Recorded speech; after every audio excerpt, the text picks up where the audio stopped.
Assalamualaikum warahmatullahi wabarakatuh. Alhamdulillah wa kafa, wassalatu wassalamu ala nabiyil mujtaba wa ala alihi wa sahbihi wa man tabi'a huda. Allahumma salli ala sayyidina Muhammadin tibbil qulubi wa dawaiha wa afiyatil abdani wa shifaiha wa nuril absari wa dhiyaiha wa qutil arwah wa ghidaiha wa ala alihi wa sahbihi wa sallim taslima. Alhamdulillah, pada pagi hari yang berbahagia ini, insyaallah DJI Podcast kembali hadir pada segmen yang kedua dan akan menghadirkan narasumber yang juga luar biasa yang tengah hadir di antara kita. Beliau ini merupakan salah seorang santri yang berasal dari Jambi, tapi beliau menuntut ilmunya di Aceh. Jauh kan? Bukan jauh lagi, bahkan butuh perjalanan yang luar biasa. Kalau kita naik bus itu sekitar 3 harian. Kalau kita naik pesawat palingan cuma 2 jam, 1 jam. Tapi membutuhkan ongkos atau uang yang lebih untuk membayar itu. Tapi beliau dengan ilmu, beliau rela mengambil ke pondok ini. Di Pondok Dayah Jamiah Al-Aziziyah. Oleh karena itu, izinkan kami sebagai host, Khalil Kusyari, akan memimpin acara ini. Semoga antum semua menikmati DJI Podcast kali ini. Sebelum itu, mari kita sapa narasumber kita yang telah hadir. Beliau bernama Tengku Ardi Pamungkas. Assalamualaikum Tengku. Waalaikumsalam warahmatullahi wabarakatuh. Masya Allah. Gimana kabarnya Tengku, sehat? Alhamdulillah sehat. Masya Allah. Semoga Allah berikan kelimpahan sehat selalu untuk beliau. Semoga beliau tetap terus dalam menuntut ilmu Allah ini, karena kalau kita tidak menuntut ilmu maka sia-sia kita hidup di dunia ini. Betul ya Tengku ya? Betul. Masya Allah.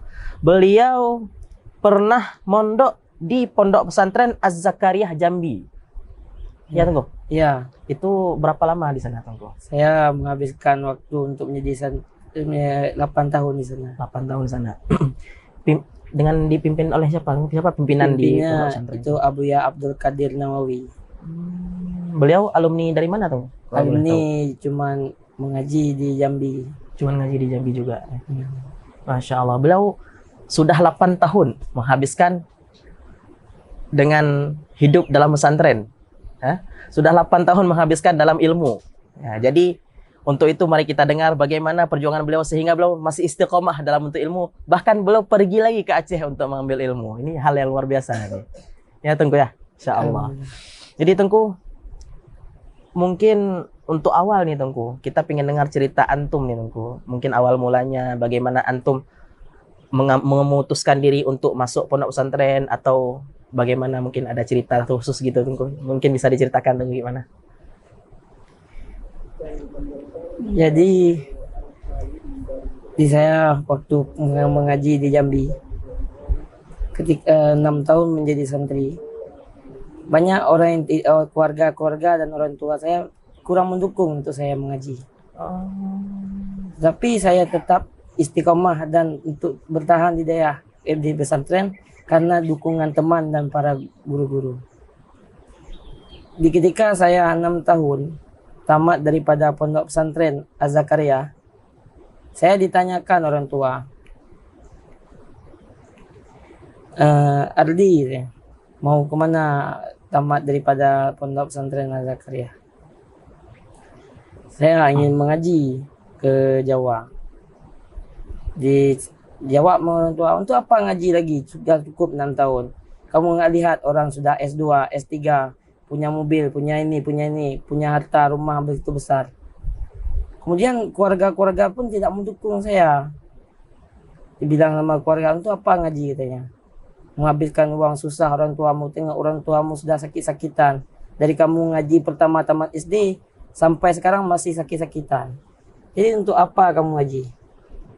Tapi alhamdulillah dengan amanah yang guru saya, ustaz saya, katanya kamu tamat alumni di sini, tamat daripada pondok pesantren Az-Zakariyah, tetap pertahankan mengaji. Karena mengaji itu perkara yang begitu penting.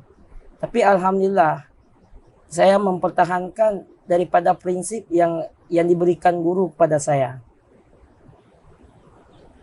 Kemudian ketika itu orang tua saya tetap tidak memberikan izin untuk saya mengaji, untuk tamat dari tamat Az-Zakariyah untuk mengaji menyambung tempat lain, tidak memberikan. Karena sudah banyak begitu habis uang sampai harus mengutang seperti ini. Banyak kesusahan-kesusahan dalam mencari uangnya. Kemudian beberapa hari kemudian saya memikirkan, saya telepon guru, minta nasihat kepada guru. Kayak mana ini Ustadz, saya tidak memberikan. Kalau tidak memberikan, balik ke pesantren lagi untuk mengabdi, belajar sampai mengajar. Oh, saya pikirkan lagi. Waktu saya dibilang sama guru, saya minta ide lain lagi untuk bagaimana cara untuk diberikan ngaji. Maka saya menemui orang tua saya ketika itu. Ayah, ibu, saya ingin pulang ke pesantren lagi untuk mengabdi, belajar mengajar. Untuk apa belajar mengajar lagi katanya? Sudah cukup katanya. Habis uang saja katanya kayak ini. Kalau gitu kamu susah pergi-pergi lagi. Pokoknya di rumah minta uang ataupun kuliah. Saya tetap mempertahankan apa yang disampaikan oleh guru saya. Apa gak gaji katanya, untuk apa pergi ke sana katanya, gak gaji. Habis tenaga kamu saja. Kemudian saya berpikir, saya minta cara lain. Ketika itu saya berpikir minta cara lain kayak mana untuk pergi ngaji. Oh, tunggu. Jadi sebelumnya itu tunggu kan. Nah, jadi sebelum ini kan udah mulai masuk nih hal-hal yang luar biasa pastinya nih. Pasti ke depannya nih makin seru nih ceritanya, ya kan? Jadi sebelumnya itu tunggu kan. Mungkin ini tunggu. Ketika awal mula antum masuk Pondok Pesantren Zakariah tersendiri gimana tuh juga tunggu? Apa butuh juga dengan perjuangan seperti ini tuh? Biasa yang dalam pendidikan di Zakariah, biasa kadang ketika saya sakit, saya tidak pernah memberitahukan kabar di berita. Waktu telepon, Ardi, apa kabarnya? Alhamdulillah, saya bilang sehat. Padahal saya dalam keadaan sakit. Iya. Sakit gata-gata, kemudian kalau dilihat badannya seperti monster katanya. nggak sanggup dilihat orang. Ya Allah. Tapi alhamdulillah saya sembunyikan identitas sakit itu, saya sembunyikan. Demam gitu, dipukul sama ustadz, saya nggak bilang ke rumah, nggak pernah saya naikkan laporan. Jadi kenapa antum sembunyikan tuh dari orang tua? Kenapa? Karena jangan menyusahkan, daripada biar tidak ada perselisihan di antara guru dan ustadz nanti, biar berdamai dan aman. Sebelum masuk Pondok Pesantren Zakariah ini kan antum sempat SD gitu, kan? Pernah SD gitu, Tengku. Jadi ketika antum ngomong sama orang tua, saya pengen masuk Pondok Pesantren Zakariah nih, Tengku. Kata saya dipilih waktu tamat SD, kamu ingin kemana katanya. Kata orang tua, kamu MTS saja katanya. Oh, saya nggak mau, saya ingin pesantren. Saya kemauan sendiri ingin pesantren. Iya. Oh, kalau ingin pesantren dekat nenek saja, ya, dekat kampung nenek. Di pondok itu dipilih oleh orang tua saya. Kemudian pondok itu, alhamdulillah, pondok yang masuk yaitu nomor 1 di Jambi. Nomor 1 di Jambi ya? Wih, luar biasa. Berarti antum masuk ke salah satu pondok pesantren yang terkenal lah di Jambi ya, Tengku ya. Masya Allah. Alhamdulillah. Itu berarti selama antum 8 tahun di sana. Berarti pertama 6 tahun menghabiskan untuk ilmu gitu. Menjadi santri. 2 tahun menjadi mengabdi, mengajar, ibaratkan ustadz lah. Oh, khidmah untuk pondok yang gitu. Berarti 2 tahun itu antum udah jadi ustadz gitu di sana. Alhamdulillah sudah. Kemudian antum ke Aceh. Iya. Nah, itu yang bagaimana antum merayu orang tua sehingga antum bisa tembus ke Aceh ini gimana, Tong? Nih, saya ke Aceh karena berkat para guru-guru, bukan guru-guru. Jadi kata guru, kalau ingin mengaji untuk menguasai kitab kuning atau menguasai hukum-hukum seperti itu, lebih bagus ke Aceh. Karena begitu mantap pendidikan kitab kuningnya. Kemudian guru-guru saya yang di Jambi dulu, itu 80% itu alumni daripada Aceh. Alumni Mudi. Banyak bermacam-macam daerah yang di Aceh guru-guru saya lewati. Jadi saya berminat ke Aceh katanya. Iya. Lebih bagus ke Aceh. Kemudian pendidikan agama begitu mendukung di sana. Iya. Daripada daerah lain kan? Iya. Ketika antum ngomong sama orang tua, ayah saya pengen ke Aceh, itu gimana Tengku waktu itu? waktu ketika saya minta ini nggak beri, nggak dikasih izin sama orang tua. Ini karena perentaraan guru, karena perentaraan ustadz waktu itu langsung turunlah hidayah kepada orang tua saya ingin pergi ngaji ke Aceh. Oh, jadi dengan sebab guru ya? Ya, bukan karena sebab saya sudah memberikan rajuan kepada memberi gambaran tidak percaya orang tua saya. Ya Allah. Tapi karena ada dengan perentaraan guru dan guru-guru di sana di Pondok Pesantren Zakaria, alhamdulillah saya dapat ngaji di Aceh sekarang. Allahu Akbar. Alhamdulillah. Itu kan tadi kan kita dengar cerita dari Tengku ya. Jadi apa orang tua sendiri sampai maaf cakap nih Tengku mungkin dengan mengatakan habis duit atau gimana. Itu apa yang antum merasakan ataupun bagaimana cara antum menguatin orang tua bahwasanya akan berkah ini gitu. Dengan itu saya alhamdulillah bertahankan nggak pulang kan. Untuk alhamdulillah untuk mengaji terus kan. Ya. Dengan mempertahankan tidak pulang-pulang kan. Mengaji itulah saya untuk mempertahankan ini. Ketika ini kan pasti antum pernah lah hubungin orang tua gitu kan. Ya. Itu apa perasaan orang tua ketika sudah tahu antum dah di Aceh gitu? Ya kalau sudah tahu saya Aceh kayak apa jangan lama-lama kali Aceh saya suruh pulang katanya. Saya ingin lebih lama di Aceh. Berapa lama pengen tunggu di Aceh ini? Kalau target saya kalau bisa sampai 10 tahun 12 tahun. Allahu Akbar. Ini umur antum berapa nih sekarang? Alhamdulillah umur saya sudah masuk 24 lewat 24 tahun. 24 tahun, tapi pengen 10 tahun lagi di Aceh. Itu bagaimana ya?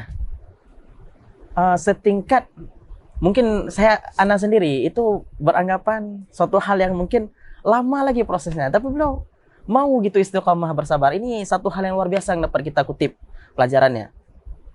Kenapa antum ingin berlama-lama dalam menuntut ilmu agama ini, ataupun apa yang ingin antum capai dengan ini semua? Saya ingin apa lama karena ingin menimba ilmu-ilmu yang beratnya Aceh, karena banyak kali ilmu-ilmu yang mulai daripada ilmu kitab kuning, kemudian lingkungan yang begitu mendukung dengan agama. Jadi disinilah banyak pelajaran yang saya didapati di Aceh ini. Dengan keberkahan di daerah Aceh banyak saya tahu tentang agama di sini. Cita-cita antum nih Tengku dengan itu semua? Cita saya bagaimana besok di kampung ataupun dimanapun saya bisa mengajarkan kitab kuning ya. Allah ya. Intinya bermanfaat ya buat bermanfaat, bisa menjadi orang bermanfaat bagi manusia. Dan juga Tengku kan pengen yang ingin saya tahu nih Tengku.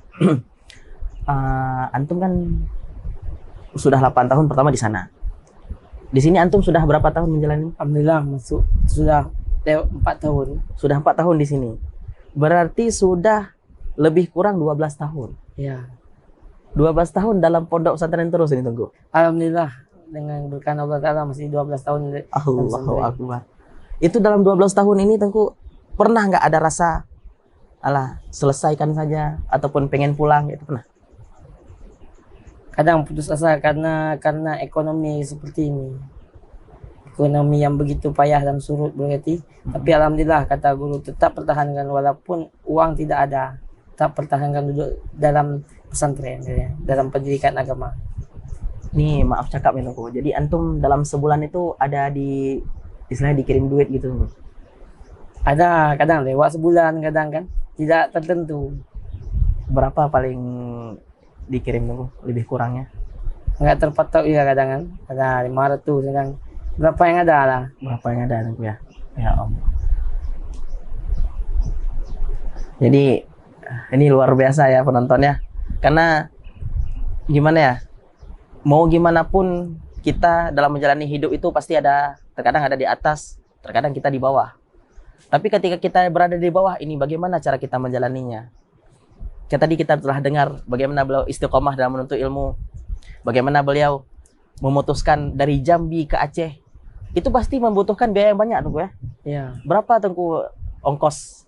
Ongkos kalau mas mobil saja, ongkos mobilnya sudah 700. Ongkos mobil sudah 700? Masuk makanya berarti 1 juta masuk makan. Paling kurang sekali berangkat 1 juta.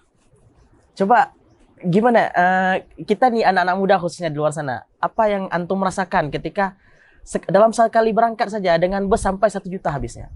Dan itu berhari-hari Tengku. Berapa hari Tengku? Paling lambat 3 hari 3 malam nih bis Putra Pelangi. 3 hari 3 malam naik bus. Itu belum lagi dengan kendala-kendala yang lain Tengku ya. Nanti habis minyak, nunggu minyak. Habis minyak, nunggu minyak. Ya Allah, belum lagi ada yang mungkin rusak mesin. Ya. Allahu Akbar. Itulah perjuangan menuntut ilmu ya, teman-teman, sahabat DJA Podcast. Ibarat Imam Syafi'i, bahkan beliau saja pergi dari daerah beliau untuk menuntut ilmu ke Mekah.